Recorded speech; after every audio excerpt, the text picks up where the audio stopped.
A nurse has no authority to treat without a doctor's order. The hospital director's voice thundered through the corridor. Rachel stood firm, hands steady on the bandage, pressing it against the frail arm of the old man in the battered military jacket. Whispers rippled through the nurse's station as a cold silence fell. Outside, 6 black SUVs rolled to a stop at the hospital entrance. Men in full Marine dress uniforms stepped out, their faces unreadable, their steps precise. Who was this old man Rachel had saved? And what secret could make an entire Marine unit march through a hospital to stand before a nurse they had never met? Rachel Carter had always been the kind of nurse you wanted on your worst day. At 35, she was known throughout St. Anne's Hospital for her calm under pressure, her meticulous attention to detail, and the small human touches that made patients feel seen. Rachel remembered birthdays, favorite meals, and even the names of grandchildren. She carried a little notebook in her pocket where she jotted down reminders, not because she had to, but because it mattered to her. Yet when her shift ended and she walked out into the night, the quiet hit hard. Rachel lived alone in a modest one-bedroom apartment 5 blocks from the hospital. Her routine was simple: microwave dinners, a cat named Oliver who waited by the door, and a worn couch where she sometimes fell asleep still wearing her scrubs. There was no partner, no children. Her life revolved around the hospital, the patients, the calling she believed was stitched into her very being. But even a calling can wear thin. Nursing in America was a world of impossible choices. The staff was always stretched too thin, the hours too long, the demands too relentless. Rachel had worked 12-hour shifts that turned into 16, watching as one nurse called in. Sick, another resigned, and the emergency room filled to bursting. She had held the hand of a sobbing teenager after a car accident, while behind her an elderly man waited hours to be seen. She had watched a mother collapse in grief after losing a baby, then had to walk into the next room, smiling as if nothing had happened. The ethical dilemmas came daily. Did you spend the extra 10 minutes comforting the dying man without family, knowing it meant your other patients waited longer? Did you fudge the inventory numbers to make sure the short-staffed night crew had enough supplies? Did you challenge a doctor's decision when you knew it risked making enemies on the floor? And woven into it all was the quiet heartbreak of realizing that sometimes even your best wasn't enough. Rachel often thought of her friend Monica, a nurse she'd met during a relief trip to New Orleans after Hurricane Katrina. Monica had told her once over coffee in the hospital cafeteria, "You can't save everybody, Rach, but you can look them in the eye. You can stand in that room with them and not run away." That idea stuck with Rachel during the chaos of COVID-19 when she and her colleagues worked masked and exhausted through months of fear. She remembered standing at the bedside of a man gasping for breath, holding up an iPad so his family could say goodbye. She remembered slipping an encouraging note into a colleague's pocket before their shift. Rachel knew that nursing wasn't just about medicine. It was about witnessing, standing in the middle of someone's storm, offering whatever shelter you could. But as the hospital tightened, its rules focused on protocols, efficiency, and legal protection, Rachel began to feel the tension grow. It was no longer just about healing. It was about not making a mistake that could cost the hospital money or reputation. More and more nurses were treated like liabilities, and that shift broke something inside her. Still, Rachel kept going. Because every once in a while there was a moment, a thank you note from a patient, a small recovery, a hand squeezed in gratitude that reminded her why she had chosen this life. What Rachel didn't know was that all those small acts, all those years of quiet defiance were preparing her for the day. The man in the battered military jacket walked through the hospital doors and forced her to choose once and for all between the rules and her own healing hands. It was just past noon when Samuel Sam Brooks stumbled through the sliding glass doors of St. Anne's Hospital. Rachel Carter was finishing up charting vitals on a pediatric patient when she heard the commotion at the front desk. Her pen hovered midair as her head turned instinctively toward the sound. Sam's entrance didn't cause a stir at first, just a quiet shift in atmosphere, like the air tightening before a storm. He was a tall man once, though the years had pulled his shoulders forward and hollowed his cheeks. His military jacket faded olive green, and fraying at the cuffs hung loosely over a frame that had known better days. His face was slick with sweat, his gray hair matted, and a slow, dark stain spread across his left sleeve. His eyes darted across the room wide and unfocused, as if the fluorescent lights and antiseptic smell had thrown him into another time. For a second, Rachel thought he might fall right there on the lobby floor. "Sir, I need you to stop right there." Nancy, the receptionist, raised a hand from behind the desk. She was good at her job, organized, no nonsense. But this wasn't part of her usual script. "Do you have insurance, sir? Identification? We need to check you in." Sam patted at his pockets clumsily, the fingers on his good hand shaking. A battered wallet fell to the floor.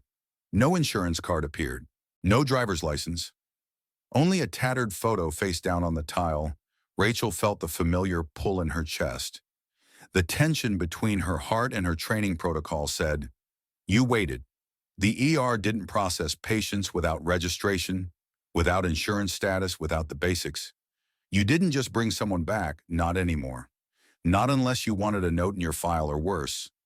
But looking at Sam, Rachel saw something other than paperwork. She saw the trembling in his fingers, the way his breath came too fast, the yellowish pallor of his skin. She saw the scar near his temple, the limp in his left leg, and she saw her father for a split second all over again. Not in the uniform, but in the weariness, the quiet desperation that people missed if they didn't care enough to look closer. Nancy Rachel called, walking forward before she could stop herself, get a wheelchair, and page Dr. Morrison. "Now, Rachel, he hasn't been processed," Nancy hissed, eyes wide. "He's crashing," Rachel said calmly, already at Sam's side, one hand on his elbow, the other easing him into the nearest chair. "We don't need paperwork. We need an IV and antibiotics before that infection takes him out." Behind her, she could hear Linda at the nurse's station. "You're going to get written up again." Rachel ignored it. She was focused on the clamminess of Sam's skin, the sluggish response when she tried to get his name. "Sam," he murmured, "just Sam." She knew that name wouldn't get him through the front desk or into a system, but it was enough for her. The tension between bureaucracy and compassion crackled in the air like a live wire. Rachel could feel it in every sideways glance, every clipped whisper. Hospitals were businesses now, their margins slim, their risks high. There were procedures, protections, liability concerns, all good intentions buried under a mountain of red tape. But Rachel remembered what her mentor Monica once told her. "If you wait for the system, you'll miss the chance to save a life." So she moved not as an employee, but as a nurse, as a healer. And with each step, lifting Sam into the bed, wrapping the cuff around his arm, starting a line. Rachel crossed an invisible line, one that would change everything, though she didn't know it yet. Rachel's hands moved on autopilot, cleaning the wound, checking vitals, preparing the IV. But inside, her mind was racing. "What am I doing?" She could almost hear Eleanor Green's voice in her head, the sharp-edged warning from the last staff meeting. No treatments without physician authorization. One more incident. Rachel and we will have no choice but to take disciplinary action. This wasn't the first time Rachel had walked this line. There was the night she slipped a blanket to a homeless patient waiting for a psych evaluation, though policy said to avoid unnecessary contact. The time she stayed 4 hours past her shift to sit with a teenage overdose patient when the family never showed. The time during COVID she smuggled an iPad into an isolation room so a dying man could see his wife's face one last time. Every time the same lecture. Follow protocol. Stick to your scope. Protect the hospital. Rachel had nodded, promised to be more mindful, and returned to work with the same quiet conviction that had always guided her. You help people because it's right, not because it's convenient. But standing over Sam Brooks now, the weight of those warnings pressed heavy on her shoulders. She thought of her father again, the man whose failing lungs had drawn her to nursing in the first place. In his last days, the hospice nurse had bent the rules, slipping in extra time, extra comfort, extra care that no insurance policy accounted for. Rachel had never forgotten that. That's what healing means, her father had told her. Not just medicine. Mercy. Still doubt crept in. What if Sam had a bad reaction? What if he collapsed and someone blamed her? What if helping cost her the career she'd spent her whole adult life building? Why isn't anyone else stepping in? She wondered bitterly, glancing at the nurse's station where Linda peeked nervously over her computer screen, or at Nancy, still frozen behind the reception desk. It was the bystander effect. Rachel knew the term well. when responsibility is shared among many, no one feels compelled to act. People hesitate, unsure if they have the right, the authority, the protection to help, and so they wait watching while someone else suffers. Rachel understood why. The fear of punishment, of failure, of overstepping it was built into the culture, especially in medicine. Mistakes had consequences. Risk wasn't encouraged, it was avoided. But moral courage, she'd learned, wasn't the absence of fear, it was doing the right thing in spite of it.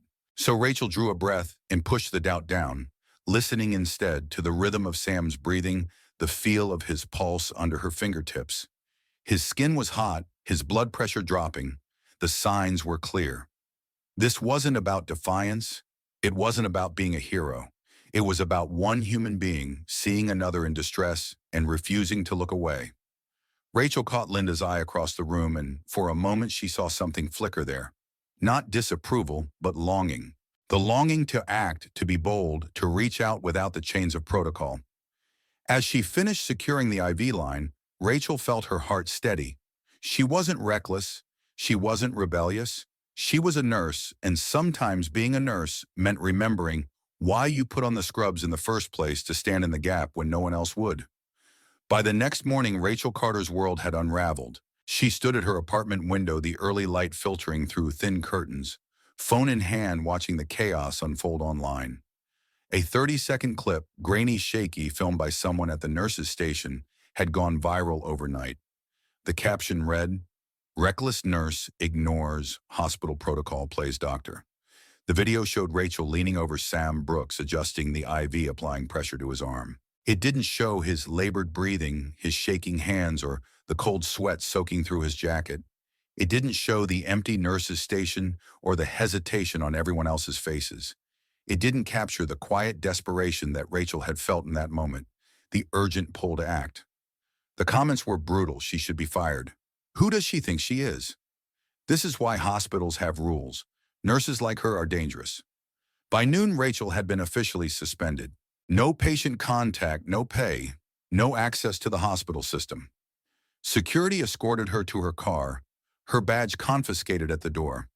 As she walked through the parking lot with a small cardboard box of personal items, colleagues she had worked alongside for years avoided her gaze. Only a young nurse named Jenna gave her a tight, teary hug. When Rachel got home, her mother called, voice trembling. "Rachel, what happened, honey? You can't keep doing this to yourself. You can't save the world." Rachel listened in silence, exhaustion pressing down like a weight. The media storm was just beginning. Talk shows debated her case. Was she a hero or a reckless rule breaker? Hospital administrators issued carefully worded statements about investigations and policy reviews. Reporters camped outside her apartment building, their vans parked like vultures on the curb. But beneath the noise, other voices began to emerge. There was Frank Morales, a Vietnam veteran who had been Rachel's patient after hip surgery. He posted a video on social media, his gravelly voice firm. "She sat by my bed when nobody else had time. She treated me like a man, not a chart. You don't throw away nurses like that." Then came Susan Clark, a cancer survivor who remembered Rachel staying late to hold her hand through chemo. "She was the only one who didn't flinch when I lost my hair. She called me beautiful when I couldn't stand the mirror." That's who she is, a local Army reservist, Marcus Hale tweeted. "She saved a fellow veteran. I'd want her in my corner any day." For every angry comment, a ripple of support pushed back. Patients, veterans, families, people who had known Rachel's quiet care firsthand began to speak. But still the public trial raged on. Rachel sat at her kitchen table, watching the storm, realizing how fast the world had changed. Social media didn't wait for truth, didn't pause for context. It judged in headlines and hashtags and viral clips, stripped of nuance. She thought about the price of compassion in a world obsessed with liability, about how quick people were to tear down what they didn't understand about the human cost of a culture where one moment, one decision could erase years of work. Yet amid the noise, Rachel felt a flicker of something steadier than anger or fear. She wasn't alone. And though her job was gone for now, her purpose had not disappeared. The small tarnished badge sat on Rachel's kitchen table, its dull silver edges catching the morning light. Rachel turned it over in her hand for the 100th time. fingers brushing across the faint engraving on the back. Holloway Class, 1968. No military branch, no unit number, just a name and a date. Her heart thudded as she typed the words into her laptop, hoping for a trace. Anything to explain why Sam Brooks, the frail veteran she'd treated, had pressed it into her palm just before security arrived. The screen loaded slowly, then froze. Rachel frowned, tapping the trackpad. The spinning wheel mocked her, and then with a sudden flicker, the screen went black. A chill prickled down her spine. She reached for her phone, intending to search there instead, when it vibrated in her hand. A text popped up from an unknown number. "Do you know who you saved today?" Rachel's breath caught. Her eyes darted to the window. Across the street, under the faint orange glow of a street lamp, sat a black SUV engine idling, headlights off. She hadn't seen it there when she got home. Her pulse quickened. She moved to the window, heart pounding, phone gripped tightly in her hand. The SUV remained still, as if watching. Rachel's mind raced. What had she stumbled into? Sam, if that was even his real name, had seemed like any other neglected veteran when he staggered into the ER. But the badge, the military scars, the strange reaction. When a news report about Afghanistan had flashed on the waiting room TV, it all clicked now in a way she hadn't wanted to admit. He was no ordinary patient. Frustration bubbled up inside her, mixing with fear and a sharp stab of anger. Why had no one told her? Why had Sam left her holding the pieces of this puzzle only to disappear behind a curtain of secrecy? Rachel slammed her laptop shut and paced the kitchen, thoughts spiraling. She had risked her job, her reputation, her future to help a stranger. And now she realized she had been pulled into something much larger. She gritted her teeth. She didn't like being used. For a moment, the old doubts returned. Maybe the hospital had been right. Maybe she should have followed the rules. Maybe none of this would have happened if she had just waited like everyone else. But no, deep down, Rachel knew that wasn't true. Her hands had moved on instinct, her heart on conviction. She had seen a man in need, not a headline, not a threat, not a case file. And if she had hesitated, he might have died on that hospital bed.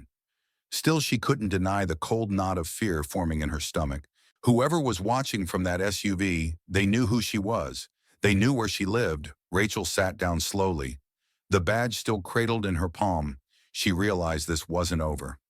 Not by a long shot. The knock at the door came just before midnight.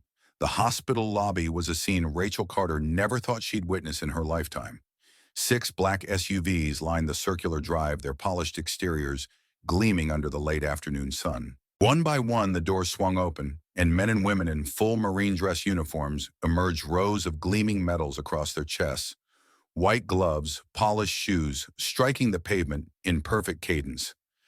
At their front was Lieutenant Colonel Marcus Reed. His posture was ramrod straight, his face carved in the stone-hard calm of a man used to command. As they approached the sliding doors, the hospital fell into an unnatural silence.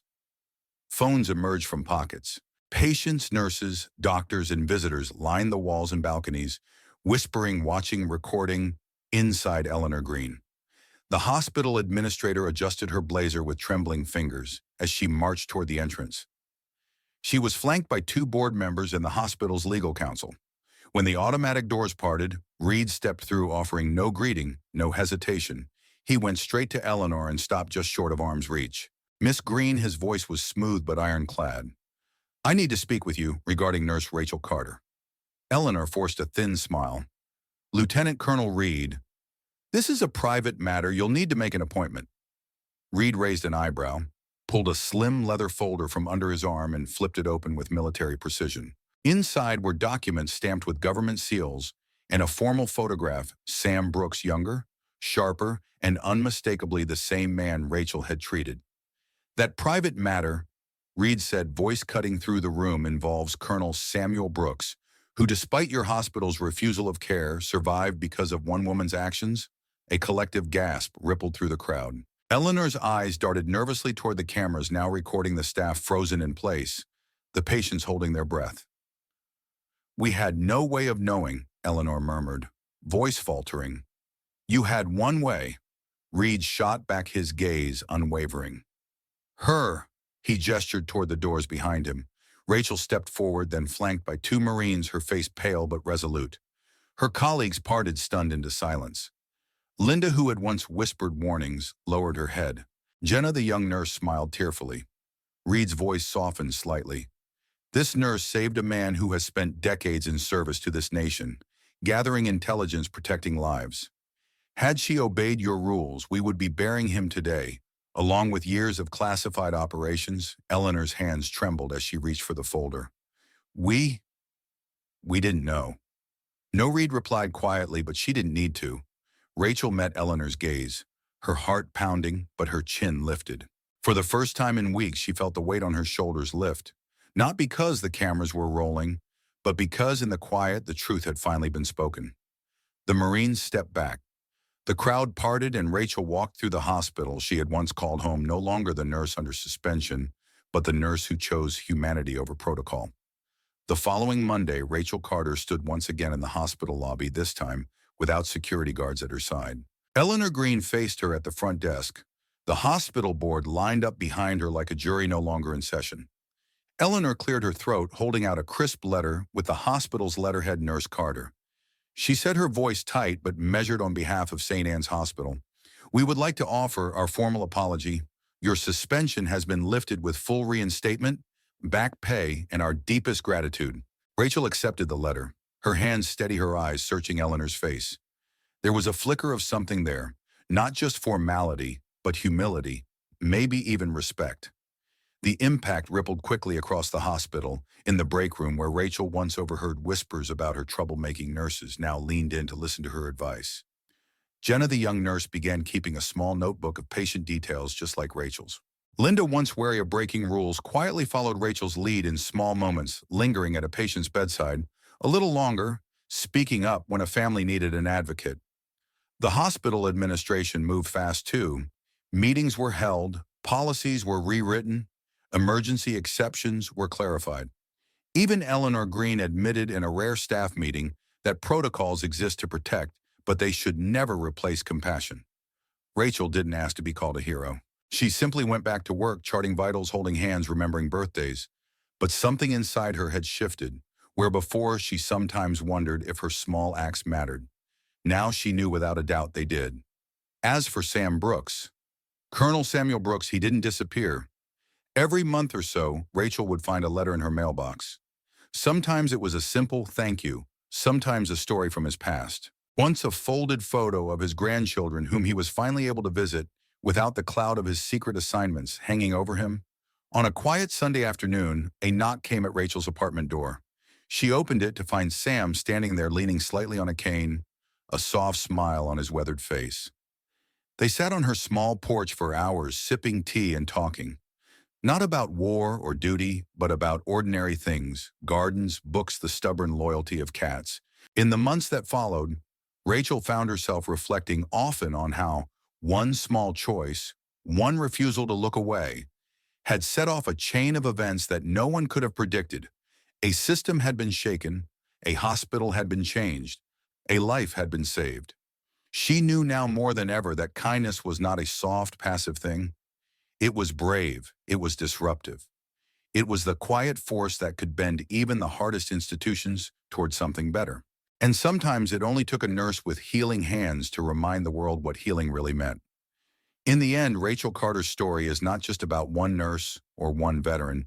It's about a truth we too often forget, that the rules we create, whether in hospitals, schools, governments, or even families, are meant to serve people, not control them. Protocols have their place. They keep us safe, organized, and efficient. But when rules become walls that shut out compassion, when they turn into excuses for inaction, we risk losing the very heart of what makes us human. Rachel's choice to help Sam Brooks was not just a moment of defiance. It was a reminder that at our best, we are built to care for one another. She showed us that kindness is not weakness. It's a quiet form of courage. It's the thing that changes outcomes, shifts systems, and sometimes saves lives. In today's world where headlines change by the minute and social media rushes to judgment, Rachel Carter's story reminds us of something timeless, the power of simple human kindness. Rules matter, they keep order, they guide systems, but they should never replace our ability to see the person standing right in front of us. Rachel's choice to help Sam Brooks wasn't just about saving a life. It was about showing that even in the most structured, pressured environments, compassion still has a place. That lesson matters in hospitals, yes, but it also matters in families, neighborhoods, and communities. For many older Americans watching this, you know that life's most important moments often have nothing to do with rules or reputation. They come down to how we treat one another when no one's watching. Maybe you were the neighbor who checked on someone after a storm, or maybe a stranger once helped you carry groceries when your hands were full. I'd love to hear from you. Share in the comments. What's one act of kindness you've given or received that stayed with you all these years? How did it shape the way you see the world? Thank you for spending your time with this story today. Your time is valuable, and I'm honored you chose to share it here. If this touched your heart, please give it a like. Share it with someone you care about and subscribe to the channel for more stories that remind us of the best in each other. Because in the end, it's not the big things that define us. It's the quiet moments of goodness that ripple across a lifetime. Let's keep that conversation going together.